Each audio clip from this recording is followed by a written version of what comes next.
Good afternoon to you. 3:06 now. News Talk 105.9 WMAL, where we're making sense of the news. Coming up this hour, a big Supreme Court oral argument today on whether or not an Enron-era white-collar law can be applied to January 6th defendants, and only January 6th defendants. Julie Kelly joins us at 3:30 with a reaction to the Supreme Court hearing today. Jody Hice, former congressman from Georgia, is with us at 4 o'clock today. We talk election integrity with him. Russ Vogt is here, 4:30. Speaker Johnson's job is on the line. Russ Vogt will help explain why.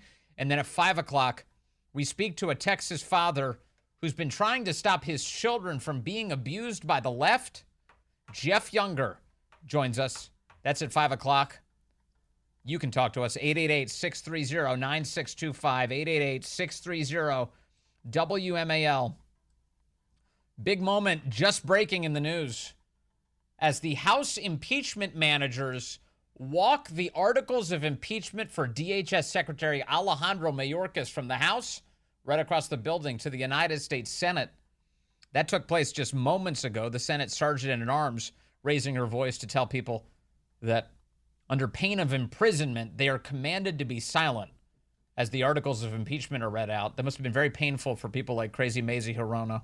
To have to keep her mouth shut for some period of time. Members of the Senate, I announce the presence of managers on the part of the House of Representatives to conduct proceedings on behalf of the House concerning the impeachment of Alejandro Nicholas Mayorkas, Secretary of Homeland Security.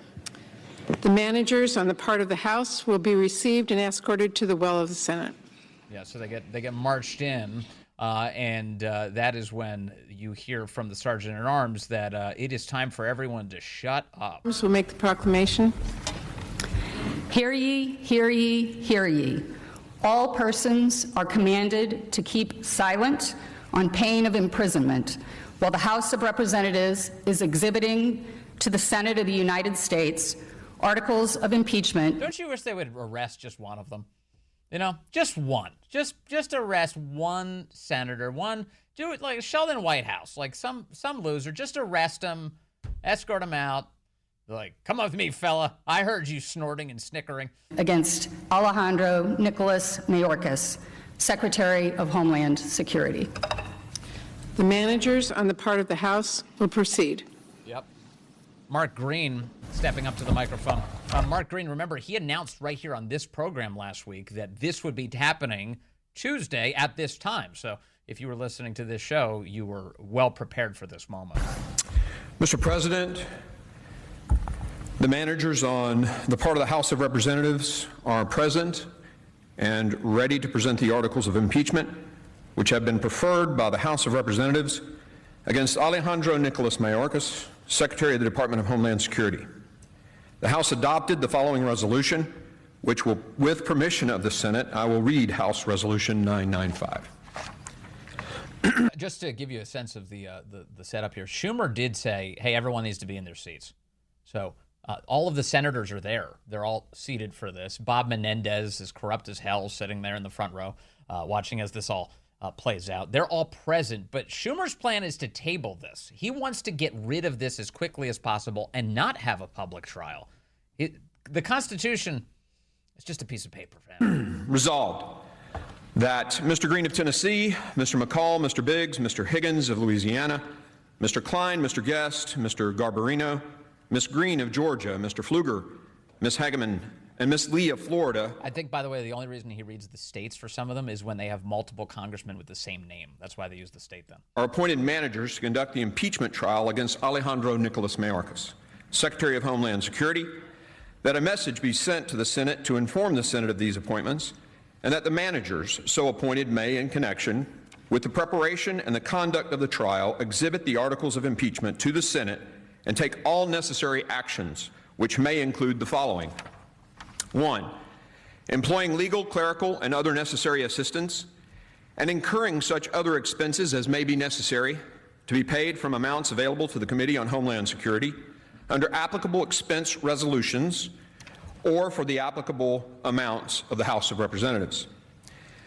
2, sending for persons and papers and filing with the Secretary of the Senate on the part of the House of Representatives any pleadings in conjunction with or subsequent to the exhibition of the articles of impeachment that the managers consider necessary.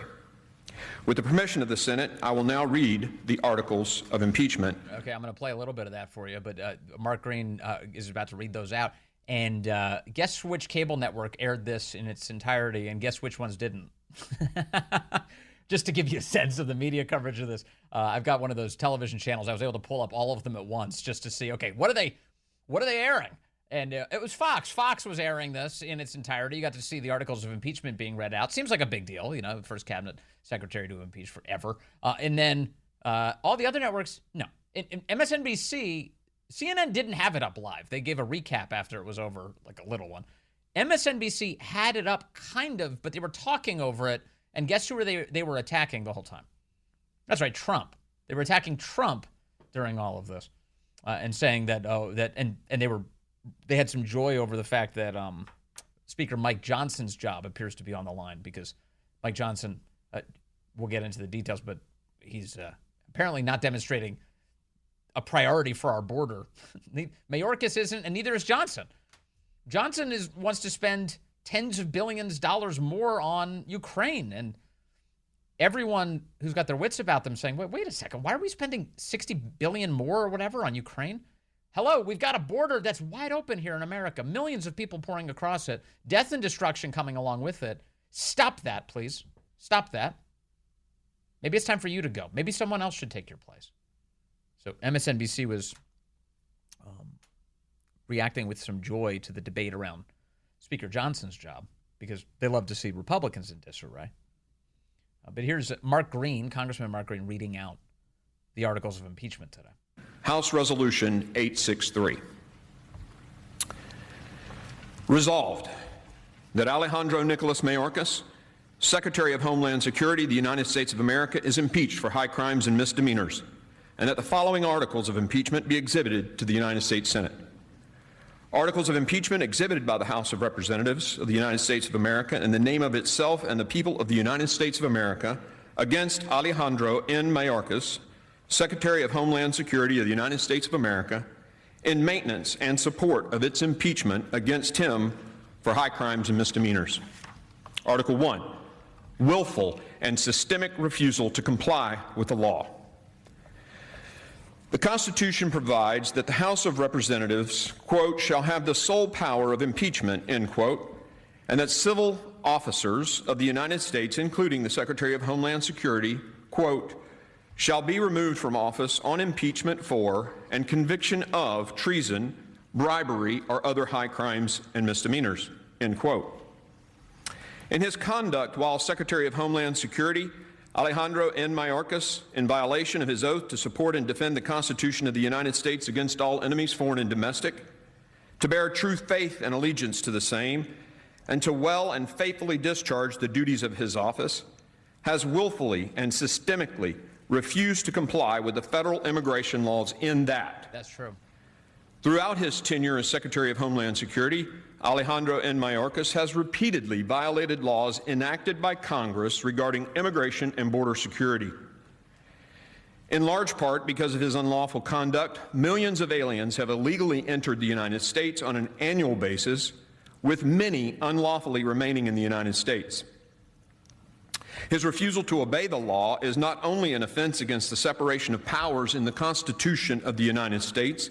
Yeah, and it keeps going on and on. So they read out several articles of impeachment here, and among them, this idea that he claims, well, first of all, he's been claiming that the border is secure. He keeps lying to Congress about that. He did that throughout his time as DHS Secretary. It was just this last week for the first time that he began testifying that he believes the border's in crisis. They were saying it was a challenge before. He also insisted once over and over and over that they had operational control of the border when, of course, that was a lie, unless, of course, he means when he says operational control, he means the cartels in the Biden administration are working together to bring chaos to the country. That's going great. That's going great. Mayorkas lied about the Border Patrol agents who were trying to take care for our border, the men on horseback who were trying to stop the invasion. Suggested that they were a part of some sort of racist whipping scandal. That was a lie. told in advance by Alejandro Mayorkas and Joe Biden. A total scam. A total scam. He also said that in violation of the law, he said that illegal presence alone in the country is not a basis for deportation. That's what Mayorkas announced. The DHS Secretary, who should know better, being here illegally is the basis for deportation.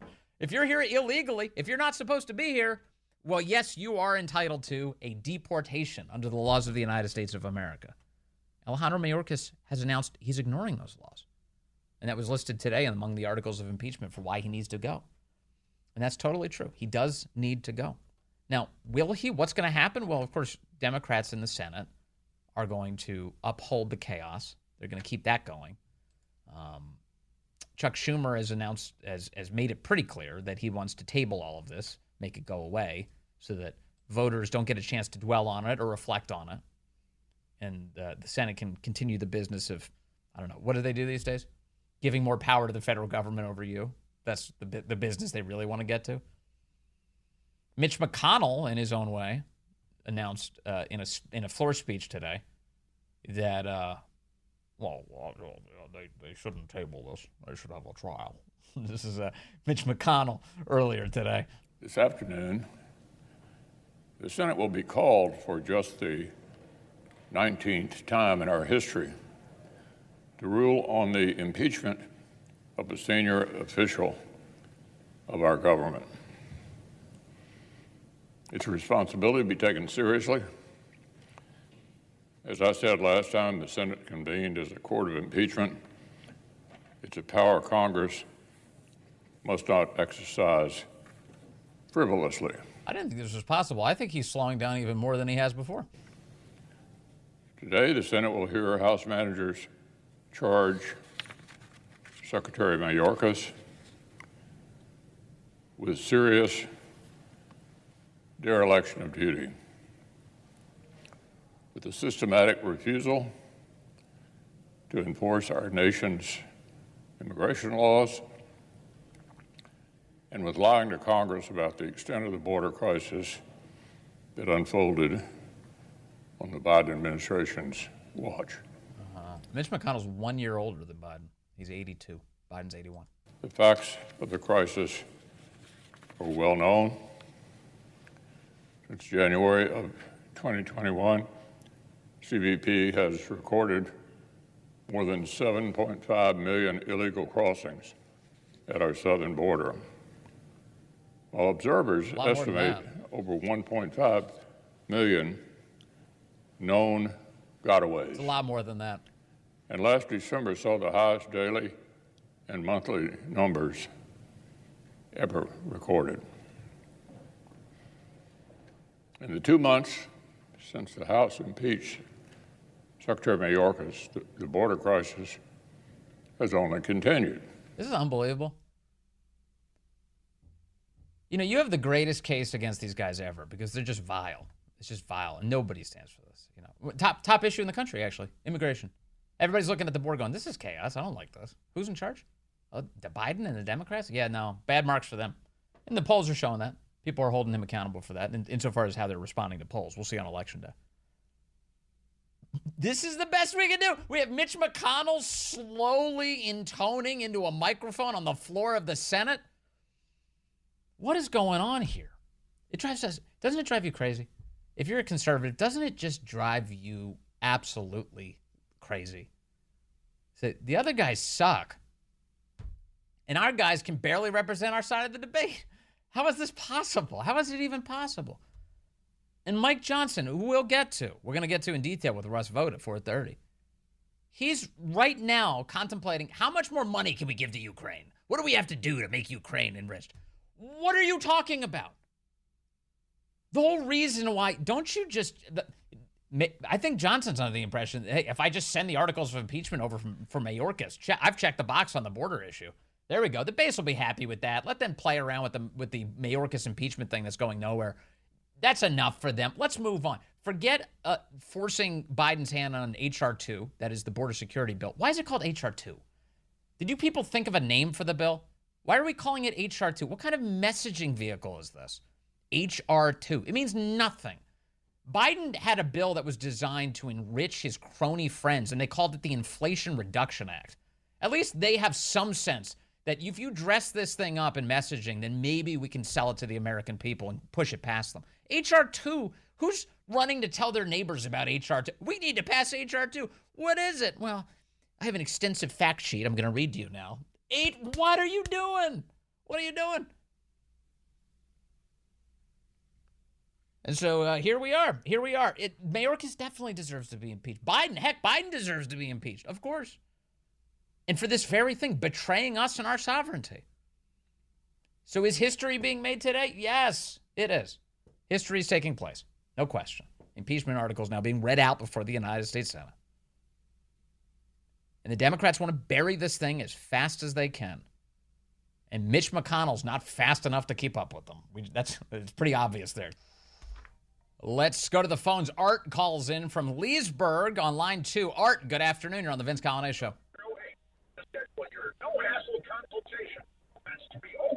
Do I hear Chris Plant in the background? What am I listening to? Hey, Art, are you there?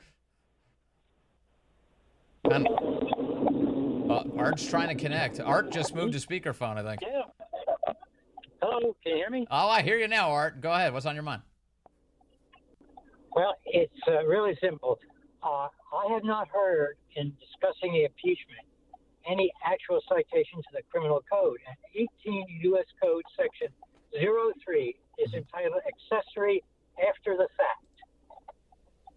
Mm-hmm. And that is, it's a crime if you facilitate somebody's avoiding the law, if you enrich them, if you allow them to use the law or avoid the law.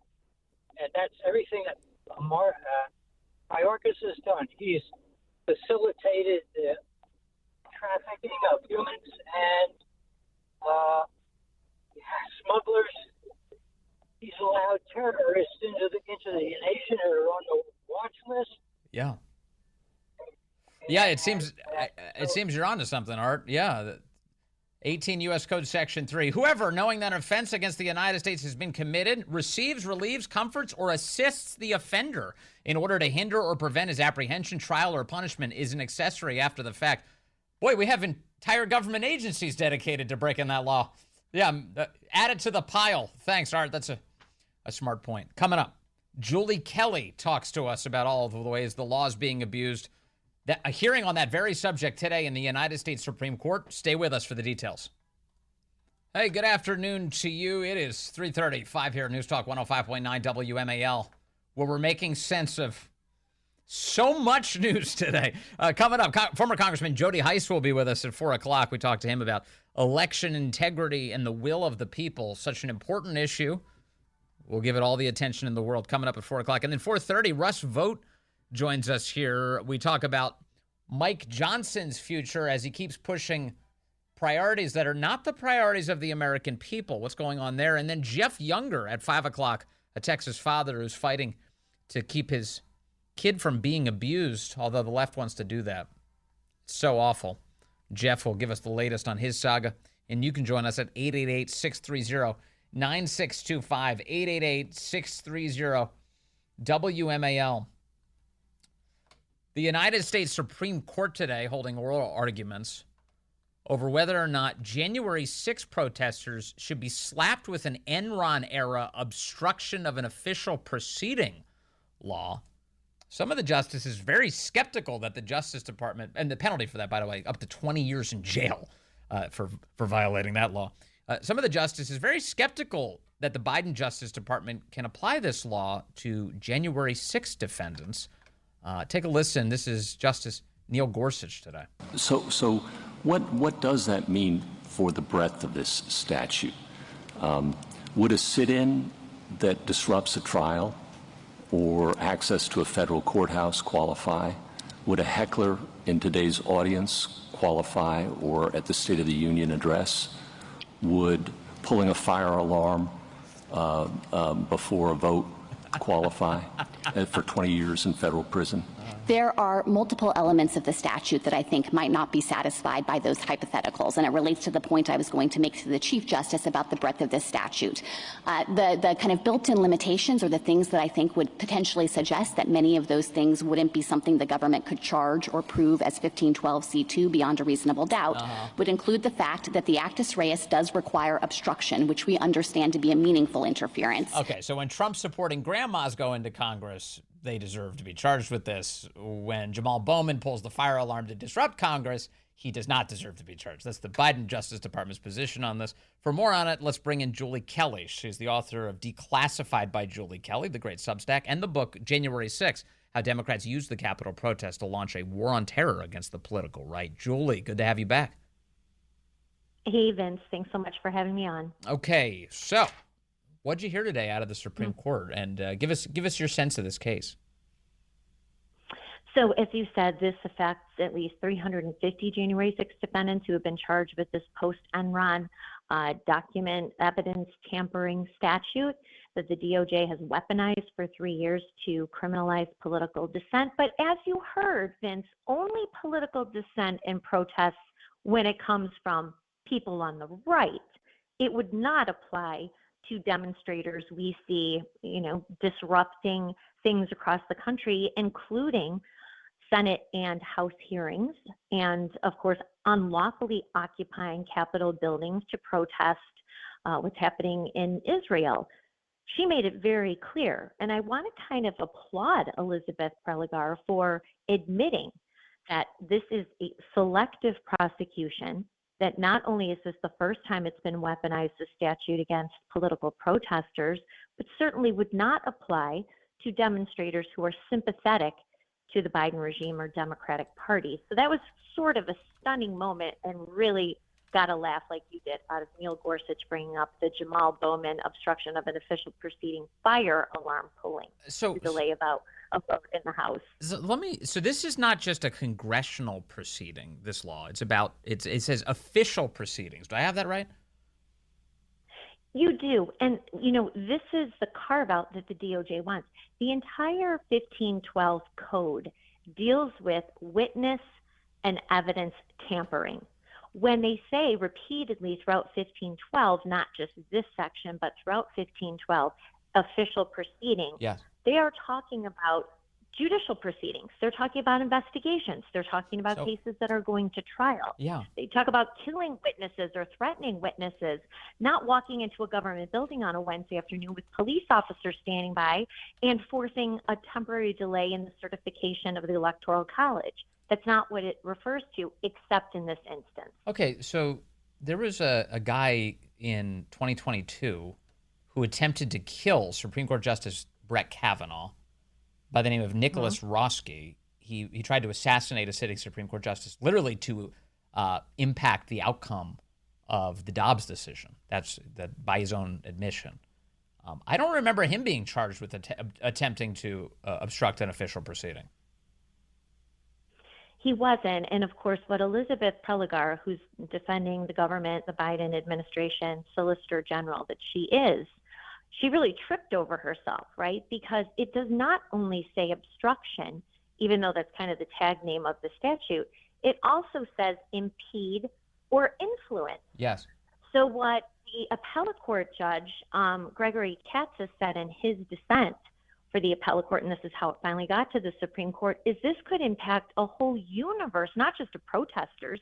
It could apply to lobbyists. It could apply to any activity in a government function or proceeding where that individual is trying to influence what's happening in that proceeding. And so this is why some of the justices expressed alarm, really, at the broad scope of how the DOJ was interpreting in this. So then to back off of that, of course, Elizabeth Prelogar says, oh, no. This is not where it would be headed.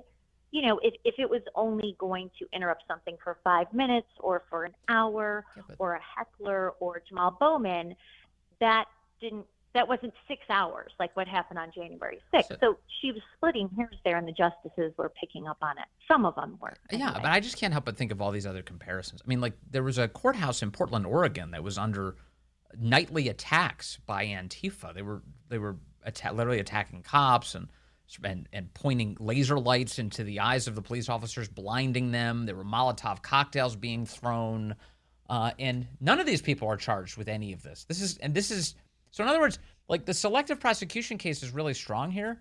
And one of the features that I was really frustrated listening to some of the oral arguments today, frustrated by, was that the attorney representing the January 6th defendant, whose case is the basis for today's oral arguments, didn't really raise that. I was wondering to myself, I'm like, are they not allowed to raise like selective prosecution arguments in this oral argument? Because I would point immediately to the fact that the Justice Department never charges this against people who say, go into the congressional building. Medea Benjamin and Code Pink disrupt Congress on a weekly basis. They're never charged with something like this.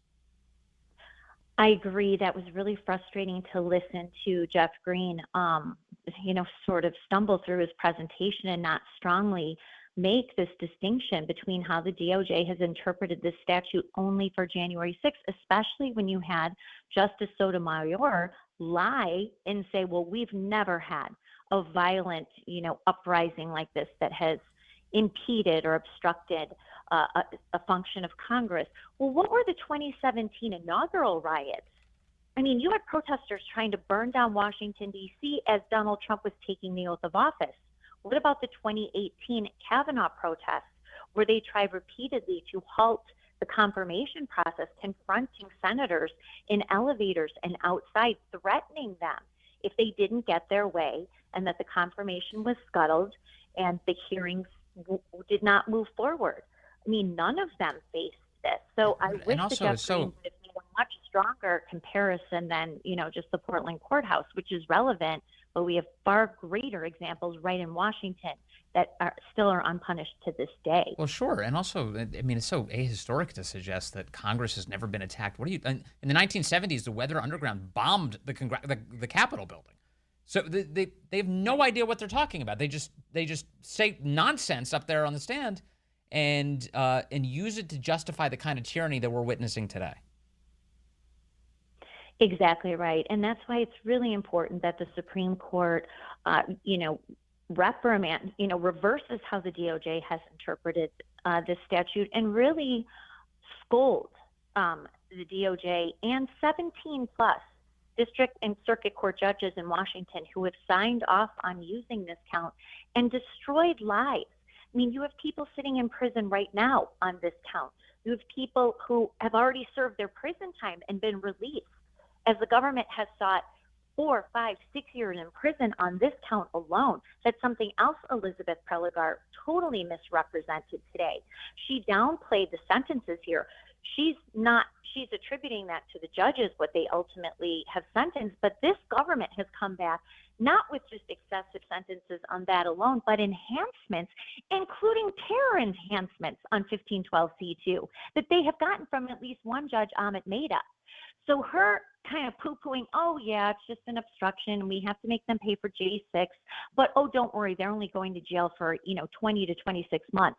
Flat out lie, misrepresentation of what this DOJ has sought, and in many cases successfully so, throwing these people behind prison for years on a statute that never should have been applied to them. Okay, so now let's take a reading, take the temperature of how the justices responded today. My impression was it was a little hard to read them today compared to, say, other oral arguments I've listened to, where it became crystal clear what direction all the justices were headed. Obviously, the lefty justices, the Ketanji Brown Jacksons, the Sonia Sotomayors, you're not going to win them. They're gonna side with tyranny here, unfortunately. But what was your read broadly about the composition of the court, and did you detect that there's a chance here that these charges will be thrown out? Well, I took my most hopeful cue, I think, from Chief Justice John Roberts, who pressed the government very strongly on how this related to this one portion of the statute that deals with document and evidence impairment, document shredding. And so he was very strong on that point, which if the court comes back and signals or concludes what he has signaled, that will result in exoneration for these J6 defendants because, of course, they didn't impair or destroy or mutilate any records related to an official proceeding or certainly a judicial undertaking.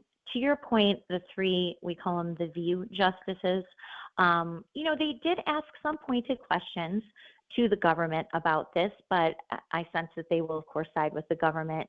The wild card here, Amy Coney Barrett, again, I was very disheartened to hear her repeat one of Jack Smith's arguments, which is that the electoral certificates represent a record or document in the official proceeding, and that the J6ers charged with obstruction tried to prevent those certificates from getting to Mike Pence and being counted.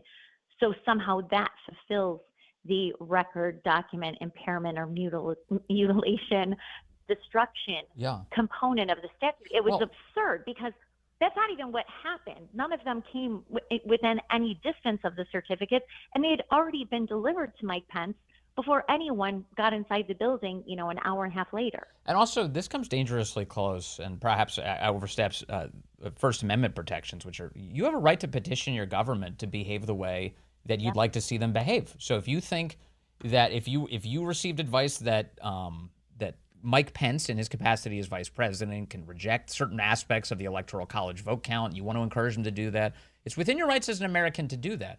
If you violate the law in the process, you should be held accountable for that, no question. But the tyranny that's being employed here in order to make these people suffer and to send a message to the rest of us is completely over the top, Julie Kelly. It absolutely is. This is their way of turning otherwise nonviolent protesters. Overwhelming majority were not charged with destroying property or assaulting police officers, turning nonviolent protesters into lifelong felons, stripping them of their rights, including right to vote, throwing them behind bars as a message, Vince. This is not just about J6. This is also about this year in 2024. If you dare protest in a federal capacity, if you go to your nation's capital to protest, an unfavorable election in 2024, this is what is coming for you. And if SCOTUS puts their imprimatur on this, it won't just impact what's happening in Washington. It will apply to federal jurisdictions around the country. And this is their way of broadening and expanding the Department of Justice and FBI's and these federal courts, their iron fist over the right and punishing political dissent, really crushing it in a way we've never seen happen before. And finally, the man behind bringing a lot of these charges against these January 6 guys is U.S. Attorney Matthew Graves, right? District of Columbia? Correct. And so Matthew Graves, he's also the man who's not enforcing the law in the district. So as you watch as the crime situation is out of control in the nation's capital, you should know that Matthew Graves and his time is fully consumed with criminalizing his political opponents full-time. Astonishingly, Matthew Graves, the D.C. U.S. Attorney, the Biden appointee, actually indicted a California man just last week on the 1512 C2 obstruction count. He knows the oral arguments are today. He knows that most people predict that the Supreme Court will reverse, if not partially, wholly, how the DOJ has applied this, and he is not at all held back. He continues to bring this obstruction charge, really thumbing his nose at the Supreme Court, which is no surprise because his wife is a very influential left-wing radical activist in Washington who is part of a broad coalition trying to force Clarence Thomas to resign from the Supreme Court. These people shouldn't pick out where we go for dinner. They should not have this kind of power. Julie Kelly, thank you as always for your extensive coverage of all of this. I really appreciate you and look forward to our next conversation as always. Thank you, Julie. The pulling of the fire alarm, the vote has to be rescheduled, or the protest outside of a courthouse makes it inaccessible for a period of time. Are those all federal felonies subject to 20 years in prison? So with some of them, it would be necessary to show nexus. So with respect to the protest outside the courthouse, we'd have to show that, yes, they were aiming at the proceeding. Yeah, they were trying to stop the proceeding. Yes, and then we'd also have to be able to prove that they acted corruptly, and this sets a stringent mens rea. It's not even just the mere intent to obstruct. We have to show that also, but we have to show that they had corrupt intent in acting in that way. God, I love the Gorsuch hypotheticals. Not even a hypothetical. Yeah, I guess that's wrong to say that. Jamal Bowman did pull the fire alarm to disrupt a congressional proceeding. Was never charged. He's fine. January 6th grandmas, their lives are being made a living hell. Jody Heiss joins us next. Why were those grandmas there? They cared about election integrity, and so does Jody Heiss, former congressman from Georgia. We'll discuss his new book on the subject and where we go from here.